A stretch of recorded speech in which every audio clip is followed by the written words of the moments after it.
Polysécure, épisode spécial. Je suis avec Christophe. Comment vas-tu? Très bien, Nicolas. Merci beaucoup de m'accueillir encore une fois. C'est un énorme plaisir. Cette fois-ci, on va aborder la volet de la sécurité physique, qui est un univers en soi, mais qui est fondamental au fonctionnement de tout et incidemment une prémisse importante pour la sécurité cyber. Donc, un sans l'autre, ça ne fonctionne pas. Fait que je vais te laisser commencer avec ça. Ouais, effectivement, c'est deux mondes qui convergent de plus en plus depuis une vingtaine d'années et chaque mois qui passe, on voit leur lien s'amplifier. Pourquoi ? Parce qu'aujourd'hui, on est obligé de penser de plus en plus global, que ce soit le bâtiment, les personnes, les systèmes. Petit exemple, un badge volé, une caméra piratée, on parlera, une clé USB, tout ça, c'est des assets physiques, mais qui au final ont un impact numérique très fort. Et d'un incident physique, on va dériver sur un incident cyber très rapidement. Donc aujourd'hui, effectivement, ça paraît difficile de les traiter en silo et elles deviennent indissociables l'une dans l'autre. Effectivement, puisque une fois qu'on a un accès physique à un actif numérique, on est foutu. Donc, si on a, peu importe les mesures qu'on met sur le numérique ou le digital, sans physique, on est nulle part, effectivement. Ouais, devient un vrai enjeu stratégique, puisque que ce soit les accès sensibles, les vols, le sabotage ou même la préparation aux incidents. Ça peut être d'incendie, de l'inondation, de l'intrusion, une coupure électrique, vont avoir forcément un impact derrière sur le numérique. Et donc du coup, les plans de remédiation sont aussi à prendre en compte. Ils peuvent plus être séparés totalement, d'où parfois des confusions qu'il pourrait y avoir. Un exemple, un prestataire qui vient dans une salle technique et pas surveillée ou mal surveillée, qui coupe par erreur une alimentation ou du coup on peut avoir de la perte de données, des arrêts de production, une perturbation. Ça marcherait aussi avec un câble arraché, dans un câble technique, par exemple, pour les baies qui seraient un peu moins bien rangés. Ouais, j'ai même un cas très, on va dire comique, où le data center était dans un armoire essentiellement et sur un petit site. Et la personne qui effectuait le ménage pour brancher l'aspirateur débranchait le rack de serveur. Ah oui, effectivement. Donc, on a des cas comme ça qui, si on n'y réfléchit pas, les gens se posaient la question pourquoi il y avait une perte de connectivité à tous les jours à la même heure. Mais la réalité, c'est que la personne qui effectuait le ménage débranchait à la même heure pour brancher l'aspirateur et faire ce genre de ça. C'est banal, mais c'est de la sécurité physique qui est déficiente. Exactement. Ça peut entraîner de la perte de production, de la perte de data et même voire pire, parce que il y a des cas concrets dont on peut parler, qui ont été médiatisés. Il y a des vols de disques durs chez British Airways en 2018. Les disques durs qui ont été physiquement volés, le bilan c'est des millions de données et qui ont été utilisés ensuite pour faire du piratage. Donc ça vient pas toujours d'un hacker très loin et très caché. Des fois il suffit d'un simple vol pour récupérer ces données qui vont servir ensuite à d'autres attaques. Il y a eu aussi les caméras là de Verkada 2021. On a un peu plus de 100 000 caméras ou 150 000 qui ont été utilisées. Alors il y a eu des prisons, des hôpitaux, des entreprises, plein de choses. Du coup, là clairement, il n'y avait pas de segmentation du réseau. Donc du coup, d'un asset physique qui est censé protéger du physique, du coup ils sont remontés, ils ont vu tout ce qui se passait. Donc ça donne aussi de l'information. Donc pareil. Même cas, il y avait eu aussi de mémoire, on a eu un gros incendie chez OVH à Strasbourg en 2021, il y a eu beaucoup de répercussions. Là, c'est un data center qui brûle. Du coup, les milliers de serveurs derrière, ça a été catastrophique. On en a parlé un peu partout. Donc là, c'est pareil. Oui. Donc du coup, on se rend compte que très rapidement, l'impact. Ouais, puis pour ne pas stigmatiser au VH, des centres de données qui brûlent, c'est plus courant qu'on pense. Là, eux autres, malheureusement, ont été largement médiatisés, mais il y en a beaucoup d'autres qui vivent d'autres centres de données qui vivent des situations comme celle-ci. Donc, il y a des conséquences. Donc, si on n'est pas prêt, si le data center n'est pas adapté ou si on n'a pas de mesures de repli ou de résilience qui permettent de supporter le fait qu'on a un centre de données qui brûle, ça crée des dommages important sur nos données, finalement. Et oui, et puis peu importe finalement l'origine, que ça soit accidentel ou un sabotage malveillant, l'incendie il y est quand même. Donc on a une cause physique à la base, même si l'origine peut être diverse et variée. Donc c'est vrai qu'il y a aussi ça qu'il faut prendre en compte. Et puis on a beaucoup de normes aujourd'hui qui se mettent un petit peu au pas. Que ce soit 27001, que ce soit 22301, le RGPD, différentes lois de programmation militaire dans différents pays, Nice 2 qui va arriver, tout ça clairement ils insistent lourdement sur la sécurité physique, rajoutent des mesures de plus en plus larges. Euh, qui impose des contrôles même renforcés de plus en plus sur les entreprises critiques. Donc du coup effectivement les normes se mettent assez au pas là-dessus et insistent lourdement de plus en plus.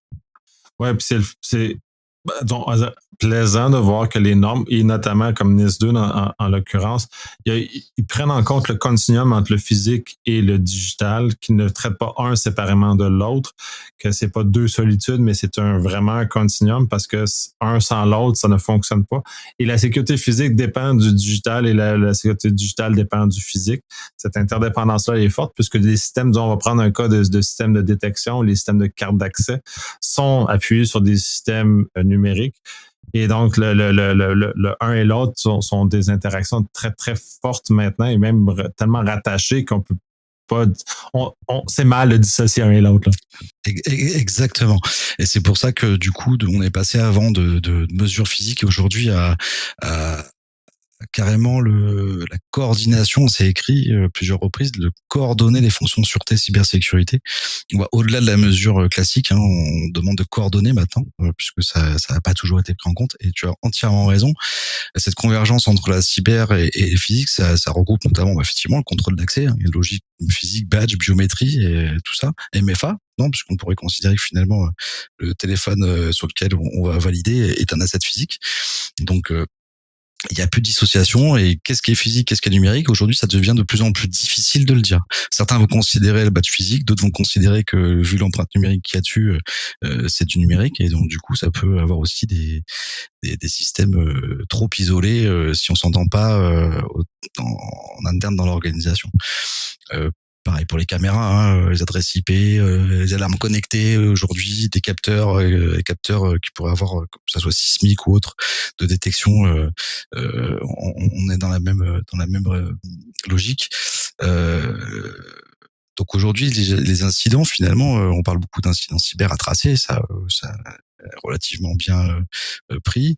Mais effectivement, aujourd'hui, il faut, je pense aussi, tracer et remonter ces incidents physiques qui malheureusement parfois restent souvent au niveau d'un accueil ou d'un service général, ne remontent que très rarement sur des RSSI, des CISO ou des DSI. Moi, je sais que dans mes postes de RSSI que j'ai pu avoir, souvent je demandais en fait le cahier des problématiques et des incidents physiques. Et c'est vrai que parfois certains comprenaient tout de suite, et d'autres mettaient un peu plus de temps et n'avaient pas vu forcément cette relation-là. Et Ouais, effectivement, j'ai même vu des fois de la résistance à partager l'information entre les deux univers. Il y en a qui se sentent attaqués ou se sentent insécures à partager l'information avec une vue globale et une chose quand dans les faits, si on prend entreprise, ben c'est le risque de l'ensemble de l'entreprise qui est donc les incidents en font partie de cette vision globale-là qui est, à mon sens, plus que nécessaire. Là. ouais, complètement. C'est vrai que cette résistance-là, elle peut provenir de plusieurs choses. On reste humain. Certaines personnes peuvent avoir aussi des peurs par rapport à leur fonction, à leur poste, des choses qu'on pourrait leur enlever ou au contraire leur rajouter des charges. Et ça peut s'entendre, ça peut se comprendre. Mais effectivement, je pense qu'il faut essayer de dépasser en fait sa petite fonction à soi-même et essayer de voir plutôt dans un esprit plus corporate, plus global et pour faire avancer l'organisation plutôt que sa propre division, son propre service. C'est pas toujours simple, effectivement. Ouais, quand on y rajoute un facteur humain, des fois, ça rajoute un peu de complexité, mais justement, comme tu le mentionnes, il faut désamorcer ces inquiétudes-là parce que ça demande pour le bien du grand ensemble d'avoir ce partagé, ce continuum qui coopère et qui fonctionne bien ensemble. Oui, mais complètement. Et puis, s'il faut au contraire fusionner ces fonctions-là sûreté cyber, autant c'est à l'inverse, c'est pour cloisonner plus la physique et le cyber en termes d'assets, puisque du coup, pour prendre un exemple, si les réseaux de caméras dont on parlait tout à l'heure, les caméras internes et les caméras externes, potentiellement, ça serait une bonne idée de séparer les réseaux. Ça serait quand même mieux. Et c'est vrai que alors ça a un coût supplémentaire, effectivement. Il y a aussi cette résistance-là, qui est un coût budgétaire, effectivement. C'est 2 réseaux séparés, des enregistreurs différents. Donc ça multiplie un petit peu les coûts. Donc voilà, cette résistance, elle est aussi là parfois. Mais aujourd'hui, il y a assez de systèmes, il y a assez de solutions sur le marché pour essayer de trouver des choses et les challenger et arriver à quelque chose de cohérent en termes de coûts aussi. Et puis y aller par étapes dans sa roadmap, c'est important aussi. Aujourd'hui, qu'est-ce qu'on pourrait conseiller un petit peu à des entreprises, quelle que soit leur taille, aujourd'hui, ça serait peut-être de limiter l'accès aux zones sensibles déjà, que ça se soit par des badges, surveillance humaine, vidéo, tout ça doit être redondant, recoupé. Que chacun des incidents qu'il pourrait créer doit être quelque part à un moment donné mutualisé, quitte à de faire peut-être des comités de sécurité, des comités de pilotage communs. Comme ça évite d'exclure certaines personnes et au contraire d'avoir une vision d'ensemble. Des plans de secours, penser à ces redondances. On parlait des incendies tout à l'heure ou des actes de sabotage, effectivement. De sécuriser tous les périphériques qui sont vraiment critiques, des réseaux. Vous savez, si on arrive à rentrer par la porte et qu'on arrive derrière sur un laptop, qu'on arrive sur une baie ou pire sur un data center, il n'y a qu'une porte, il n'y a que quelques portes. Donc si on sait en ouvrir, on peut y arriver facilement au final. Et ça coûte parfois moins cher que de hack à distance ou de... C'est parfois, ouais, c'est ça, les chemins de la plus faible résistance, puis c'est effectivement, les gens en cyber ont tendance à oublier que le physique a cet aspect-là important et qu'il joue un rôle clé. Et parfois, ça va être plus facile pour la personne d'aller voler directement un disque dur, une machine ou peu importe, que d'essayer de casser le chiffrement qui a été mis dans la communication. Donc, c'est toujours dans ce contexte-là qu'il faut évaluer que on renforce un élément. Donc, on va faire dévier les attaques vers des éléments plus faibles nécessairement parce que les attaquants vont toujours aller sur le chemin de la plus faible résistance possible. Et si le physique devient le chemin de la plus faible résistance, nécessairement, les attaques vont commencer à migrer vers cet axe-là assez rapidement même. Complètement, si on le voit, je prends toujours cet exemple-là. Si on met les meilleurs matériels, les meilleures configurations dans un jardin sur une table de camping, pour avoir le meilleur réseau du monde, la meilleure config du monde, on arrivera à prendre ce qu'on veut au final. Donc effectivement, le mieux c'est de construire une bonne maison autour pour qu'effectivement on n'ait pas accès direct, parce que sinon, je prends toujours cet exemple-là parce que c'est assez parlant de s'imaginer un data center sur une table de camping, mais au final, je pense que c'est assez visuel pour se rendre compte du problème. Oui, évidemment. Puis il y a beaucoup d'équipements. Puis si on parle de ce qu'on appelle maintenant l'Internet des objets, notamment tous ces équipements branchés là, il y en a beaucoup d'équipements un peu répartis sur le territoire. On a juste à penser aux tours cellulaires, par exemple, qui sont un bel exemple d'éléments répartis. Les éoliennes sont des éléments répartis, où la sécurité physique est plus complexe, mais ne peut pas être négligée parce qu'il n'y a pas nécessairement même d'humains qui sont généralement proches de ces équipements-là. Donc, il y a des conséquences à un oubli important de sécurité physique qui a été fait. Au Québec, on a eu le cas où il y a heureusement beaucoup d'années, un journaliste d'enquête est allé dans les installations hydroélectriques où la sécurité physique avait été malheureusement délaissée parce qu'il avait été fait pas de bris, on délaisse tranquillement, on oublie, on laisse dépérir.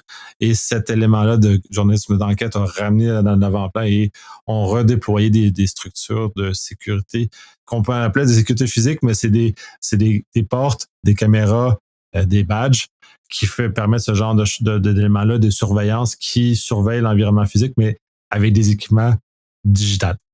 du tout. Ouais, complètement, parce qu'effectivement, il y a un certain nombre d'entités industrielles ou productifs qui pourraient être complètement, par leur nature même, comme tu disais, que ce soit panneaux solaires, que ce soit des éoliennes, que ce soit des radars, que ce soit plein de choses qui sont effectivement souvent dans des zones assez peu peuplées, avec un long chemin pour y accéder, mais du coup, on a le temps d'y aller puisqu'il n'y a pas grand monde. Et donc, du coup, ceci dit isolé, dit plus de temps aussi pour y accéder. Et donc plus de temps, ça permet aussi d'avoir moins de réactivité, le temps que quelqu'un se déplace ou branche la caméra qui n'a peut-être été branchée que 2 fois dans l'année. Donc effectivement, ouais, complètement. C'est pour ça que souvent on se demande aussi, on parle de l'équation de la sûreté, de la sécurité en fonction de ce qu'on recherche, mais c'est l'idée, c'est d'avoir un temps de résistance qui soit strictement supérieur au temps de détection et au temps d'intervention. Peu importe quel qu'il soit, ça peut être 1 heure, ça peut être plusieurs heures, ça peut être quelques minutes. À partir du moment où on respecte ça, à partir de là, on va pouvoir mettre les mesures qui vont bien. Et l'important, c'est de pouvoir intervenir et de détecter avant que la résistance qu'on a mis en place, quelle qu'elle soit, porte, blindage, grillage, du plus simple au plus complexe, avant qu'il soit totalement ouvert. Et à partir du moment où on respecte ça, on peut optimiser d'une manière absolument formidable tous ces sites-là, et avec une équation toute simple.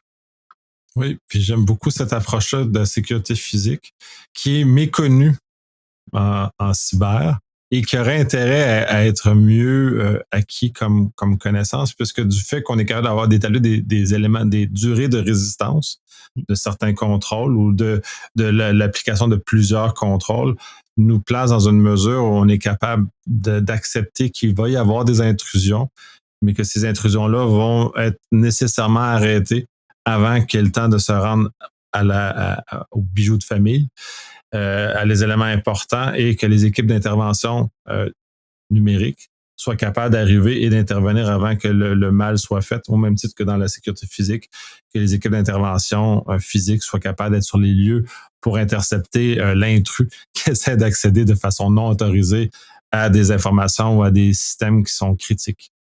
Ouais, et complètement. Et en plus, cette équation-là, elle permet d'être appliquée au numérique et au physique, puisque le temps d'intervention, comme tu dis, peut être un temps d'intervention à distance d'un administrateur qui pourrait justement bloquer, protéger les données, voire les effacer si j'ai en cas de vol, ou physiquement, de voir quelqu'un sur place, un gardiennage qui vient, qui intervient, ou une permanence, une astreinte, peu importe. Et donc, les sont applicables aux deux, au physique et au numérique. Et si les deux sont liés, on peut même coupler les deux, avoir une première intervention très rapide d'un côté à distance, et ensuite le temps, permettrait de laisser le temps d'arriver au niveau physique. Donc cette section-là, elle est vraiment très utile là-dessus. C'est le principe fondamental, hein, c'est retarder, détecter, réagir. Si on peut reprendre ça. Et puis plus on va multiplier les barrières, et plus on va retarder. Donc ça, c'est aussi important. Et comme tu dis, il y a différentes possibilités. On a du barriérage, on a des caméras, on a des alarmes, on a des sas, on a des portes plus ou moins fortes, légères, bois, blindage, etc. Il y a tout un tas de possibilités aujourd'hui. Toutes ces normes-là, toutes ces structures-là sont normées. Il y a différents centres dans le monde qui font des tests tous les jours pour justement tester la résistance, et donc avec des normes et des niveaux de sécurité. Donc on sait normalement quand on fait des achats la résistance, en tout cas on peut la challenger, on peut la demander. Donc théoriquement, si un responsable sûreté, un RSSI demande un temps de résistance de X, on devrait pouvoir au niveau des achats très facilement pouvoir retrouver ça en les multipliant au fur et à mesure, en rajoutant quelques minutes qui peuvent être très précieuses. Effectivement, c'est très important de le réfléchir comme ça. Puis le monde cyber a un peu plus de difficulté à le réfléchir comme ça, mais on aurait intérêt justement, comme tu l'expliques très bien, à s'y pencher pour arriver à des capacités différentes. Complètement. C'est une gouvernance, une culture de la sécurité, sûreté cyber finalement qu'il faut acquérir. Et à la fois, il faut réussir à former et sensibiliser en fait en interne les équipes de sûreté physique un peu au cyber, aux nouvelles technologies qui évoluent en permanence. Et à la fois, ces équipes-là pourrait former et sensibiliser les équipes numériques justement à leurs problématiques. Et du coup, il pourrait même avoir un vase communicant intéressant puisque chacun se formerait et du coup, il y aurait pas ce côté un petit peu l'un est au-dessus de l'autre. Et du coup, ça peut-être on peut même imaginer une cohésion plus importante des équipes si elles se parlaient. Et justement, en se formant, en apportant ce point de vue-là, je pense que ça peut tout le monde serait jamais tout le monde est réceptif, mais en tout cas, on peut que améliorer. Comme on dit, plus 1 et c'est toujours mieux que 0. Oui, absolument.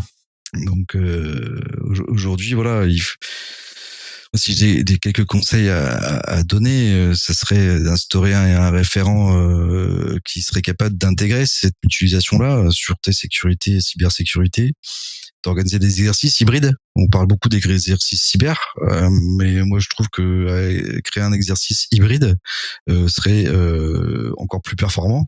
Une intrusion physique qui s'ensuit d'un incident cyber. On pourrait travailler sur les deux en même temps. Ça demande pas beaucoup plus de temps, pas beaucoup plus de monde, et du coup on coche deux cases. Ça, je pense que ça pourrait être des choses qui pourraient être intéressantes. Peut-être reviser les PSSI, hein, les politiques de sécurité aussi, pour inclure cette sécurité physique là, et inversement. Ça pourrait être aussi intéressant. Parce que la menace, on la choisit pas en fait. Hein. Elle peut être physique, humaine, numérique, on la choisit pas, mais elles sont réellement interconnectées. Réellement aujourd'hui, même les repérages. Aujourd'hui, on pourrait dire qu'un repérage d'un sabotage, d'un cambriolage, finalement, la première chose que la personne va faire, ça va être Google Earth ou Google Maps. Moi, avec les satellites, on voit tout, donc du coup, bon, il y a certaines zones encore heureusement qui sont protégées, mais malgré tout, c'est par là que ça commence. Donc, de toute façon, c'est lié dès le départ, tout de suite. Est-ce que tu as d'autres conseils qui pourraient justement aider à cette convergence-là? Alors, oui, la question à se poser, ça serait de faire des mini-audits croisés. On parle d'audits d'intrusion physique et d'audits cyber. On pourrait peut-être faire des audits croisés de temps en temps. C'est un conseil que je pourrais donner, de segmenter de plus en plus les réseaux, former les salariés. Les questions à se poser, ça serait est-ce que mes locaux sont facilement accessibles et le faire, en combien de temps je suis capable d'arriver au point névralgique, qui a accès. Là, on parle des droits d'accès cyber, je pense que les droits d'accès physiques sont les mêmes. Et éviter les petits plots pour les pauses les pauses intempestives qui bloquent les portes. Repenser les systèmes de sécurité, alarme, caméra, barriérage, accueil, pour qu'ils soient bien verrouillés. Et peut-être, allez, on peut même imaginer une nouvelle fonction, un référent de sécurité hybride. Ça serait intéressant si on se pousse sur l'innovation et qu'on propose des choses qui changent, parce que c'est le but aussi, c'est de créer des référents hybrides. Ouais, cette double vision et toujours avoir cet accès à la direction, sinon ça fonctionne pas, on le sait. C'est ça, en cyber, on sait que si on n'a pas accès à la direction, on n'est pas capable d'avancer nulle part. Ouais, complètement. Et c'est vrai qu'après, tout est une question de coût, évidemment, mais je pense que le coût de l'investissement, on est toujours dans la même logique. Il y a le coût immédiat et le coût de l'investissement à long terme. Et ça aussi, il faut savoir le mesurer quand on propose des mesures. Je pense qu'il faut aussi l'anticiper et le dire voilà ce que ça pourrait coûter de changer des choses avec un plan, mais voilà ce que ça peut aussi nous apporter et nous faire gagner comme argent pour après, parce que les responsabilités sont multiples. Oui, absolument. Ça fait un bon tour. Est-ce qu'il y a d'autres éléments qu'on n'a pas couverts que tu aimerais aborder? Non, sur la partie physique, on a apporté beaucoup de choses. Après, évidemment, la partie physique, si on pourrait peut-être prolonger un petit peu sur toujours les réseaux sociaux, les employés, etc. Je profite parce qu'il y a beaucoup de salons aujourd'hui, en ce moment, depuis le début de l'année, en tout cas, depuis la fin de l'année, on a beaucoup de salons, que ce soit cyber, physique, aéronautique, défense et autres, qu'il y en a beaucoup un peu partout. Et la sécurité physique, elle commence là, pas que dans les entités de l'entreprise, elle commence aussi sur les salons, sur ces grands événements qui nous rassemblent et sur lesquels on a le plaisir à se revoir et à se rencontrer. Mais elle commence là, les badges, les informations, ce qui se passe autour des stands, ce qui se passe en dehors des stands.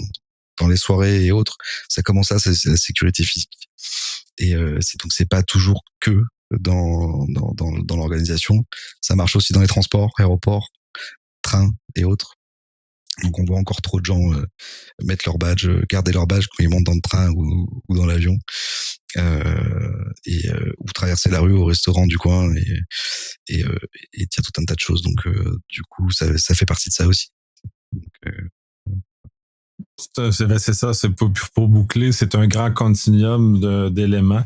Le physique en fait partie et dans l'autre ensemble, mais justement, on oublie malheureusement un peu trop souvent. On s'identifie trop, on est trop fier de s'identifier aussi dans certains égards à notre employeur. Donc, d'avoir les identifiants sur les laptops, les badges et ainsi de suite qui peuvent être facilement volés ou recopiés, si on parle des badges notamment. C'est pas très difficile, donc on donne accès rapidement à des gens à des choses qui ne devraient pas. Complètement. Il y a beaucoup trop de choses qui traînent, qui sont visuellement. Maintenant, en plus, sur quasiment tous les badges, il y a des QR codes aujourd'hui. Alors, bon, quand on voit certaines publications, on peut se poser quelques questions, effectivement. Ouais, de ce genre de choses-là, de ce fuite d'informations qui a des impacts sur la sécurité physique et que les gens négligent un peu trop. Parce que, encore là, on revient dans des domaines où les gens sont précieux et gardent de leur côté. Il faut justement ouvrir et partager cette connaissance-là pour qu'on améliore le sort de tous. Ouais, complètement. On le voit même, c'est partout, hein. On le voit même dans les conflits aujourd'hui, hein. On voit qu'aujourd'hui, l'attaque physique ne peut pas être déliée et séparée du numérique. On le voit dans les conflits actuels dans le monde. On a une part importante, celui qui est moins bon physique et parfois prend le pas côté numérique grâce à certains outils, téléguidage ou drone ou autre. Et puis inversement, on le voit que ça parfois ça redistribue des cartes qu'on n'aurait pas forcément imaginées, avec des capacités finalement tout aussi dévastatrices. Oui, absolument. Mais sur ça, on va conclure. Je te remercie énormément de ce partage-là. C'est un aspect de la sécurité qu'on a tendance, en tout cas du moins les gens en cyber, à négliger. Fait que si on est capable de ramener ce continuum-là puis d'avoir un gain pour tous, je pense qu'on va en sortir plus sécuritaire à la fin. C'est ça, exactement. Faut penser global aujourd'hui. On n'a pas le choix. Transverse et global. Oui, merci. Je t'en prie, Nicolas.